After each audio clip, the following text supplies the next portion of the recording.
Orang cerdas dan valuable itu take things slow. Sebuah riset yang dilakukan oleh Census Society 2024 menemukan bahwa 83% pekerja di Asia ternyata mengalami burnout. Beberapa alasannya seperti beban kerja berlebihan, pekerjaan sepertinya nggak ada habis-habisnya, lembur, dan juga lembur. Target tidak realistis dari atasan, 1 orang, 7 job desk. Sering banget untuk merangkap pekerjaan. Melamarnya jadi apa? Kerjanya jadi apa? Tidak ada work-life balance dan juga kurangnya dukungan secara mental dan emosional. Dengan to-do list dan aktivitas segunung, kita menjadi menormalisasi kesibukan dan multitasking. Sebuah aktivitas untuk melakukan berbagai hal sekaligus.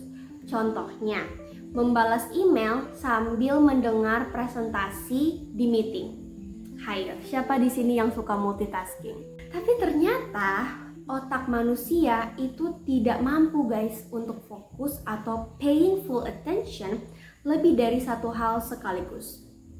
We are not designed to multitask, that's the reality. Dan ternyata multitasking juga berdampak negatif pada kemampuan kita untuk menyelesaikan sebuah pekerjaan atau sebuah hal secara efektif dan efisien. Multitasking sangat menguras energi dan menghambat produktivitas kita.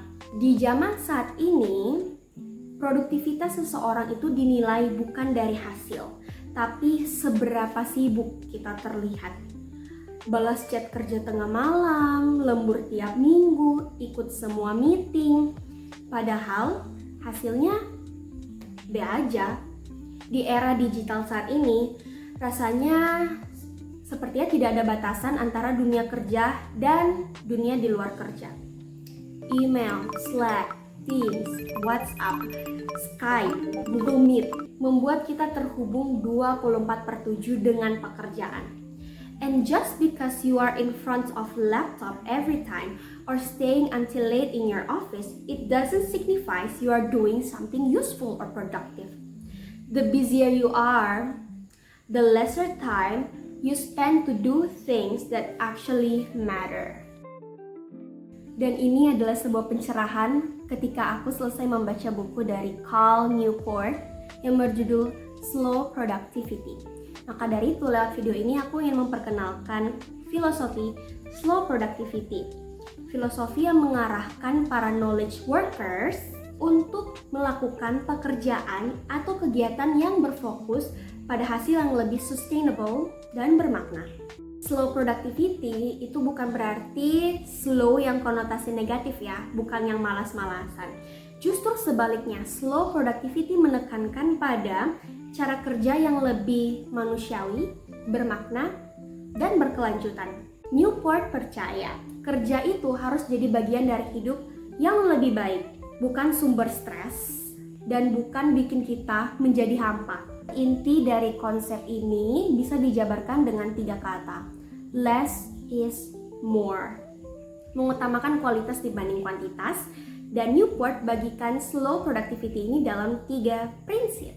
Prinsip pertama, do fewer things. Lakukan hal yang lebih sedikit. Oke, dari prinsip pertama aja udah terdengar agak greget gimana ya buat orang-orang yang super busy or workaholic. But hear me out. Dengan melakukan fewer things, kita melakukan atau menerapkan yang namanya monotasking, yaitu fokus mendedikasikan energi dan waktu penuh pada satu hal atau aktivitas dengan tidak tergesa-gesa. Dengan melakukan sedikit hal, niscaya kualitas pekerjaan kita tuh lebih meningkat dan ternyata membantu mengurangi stres. Prinsip yang kedua, work at a natural pace. Bekerja dengan variasi ritme yang lebih alami dan santai. Kita sering lupa bahwa kita manusia adalah bagian dari alam. Dan alam lekat dengan prinsip slow sustainable growth. Yang berarti segala sesuatu membutuhkan proses untuk bertumbuh dan berkembang. Contohnya seperti kupu-kupu. Dalam proses metamorfosis, dia membutuhkan waktu agar dari ulat bisa menjadi kupu-kupu yang cantik. Atau butuh waktu berbulan-bulan untuk sebuah pohon bisa menghasilkan buah yang matang dan manis. Intinya adalah kita tidak harus ngebut-ngebut setiap hari. Our brains work better when we're not rushing. Kita perlu bekerja dengan ritme yang lebih santai dan manusiawi. Slow productivity mengajak kita untuk tidak memaksakan diri. Mari kita normalisasi, ada yang namanya waktu sibuk dan ada waktunya untuk santai, cool down. Dan percayalah ini akan membuat produktivitas kamu lebih stabil dan berkelanjutan. Prinsip yang ketiga, obsess over quality, quality over quantity. There's a great quote saying that great things take time. Hasil berkualitas ternyata membutuhkan dan mewajibkan kita untuk slow down. Identifikasi mana proyek atau kegiatan yang memberikan nilai terbesar dalam hidupmu sekaligus membantu kamu untuk belajar dan bertumbuh. Fokus di situ dan tingkatkan.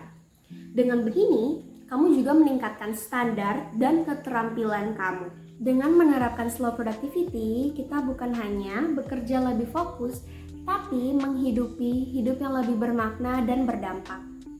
Karena hidup ini terlalu singkat dan terlalu berharga, hanya demi terlihat sibuk sebagai seorang budak korporat dan ternyata berakhir burnout. Inilah esensi dari cerdas diri, jadi pribadi yang produktif tanpa mengorbankan kesehatan dan kebahagiaan. Terima kasih sudah menonton video ini. Jangan lupa untuk mendukung aku dengan subscribe dan nyalakan tombol loncengnya. Sampai jumpa di segmen cerdas diri berikutnya. Video-video yang akan membantu kamu untuk bertumbuh dan juga menjadi pribadi yang cerdas. Sampai jumpa!